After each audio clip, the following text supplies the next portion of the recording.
Hey, everyone! Today we're exploring the exciting world of eSIMs and how to transfer your physical SIM card to one. Whether you're a tech enthusiast or just looking for a simpler way to manage your mobile plans, eSIMs offer a bunch of advantages. But first things first, let's check if you're ready to make the switch. The two main requirements are carrier and device compatibility. Most major carriers these days offer eSIM functionality, but double-check with yours just to be sure.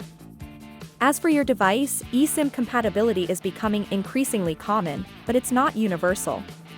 Manufacturers' websites or your device settings should have this information. Once you've confirmed these, we can dive into the transfer process. We'll cover both iPhones and Androids, but keep in mind the exact steps might vary slightly depending on your specific device model. For iPhones, it's a breeze. Head over to Settings, tap Cellular, then Add Cellular Plan. Now, scan the QR code your carrier provides using your iPhone's camera.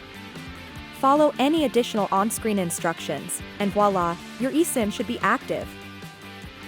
Android users, open Settings and navigate to Connections or Network and Internet, depending on your device. Tap on Mobile Network and then Download eSIM. Just like with iPhones, scan your carrier's QR code and follow the on-screen prompts. Easy peasy. Remember, before making the switch, it's a good idea to back up your data like contacts and messages. Once your eSIM is up and running, you can even disable your physical SIM card for extra security. Now, here's the cool part: eSIMs allow you to manage multiple mobile plans on one device. Imagine having separate eSIMs for work and personal phone numbers, all accessible on your trusty smartphone. Super convenient, right?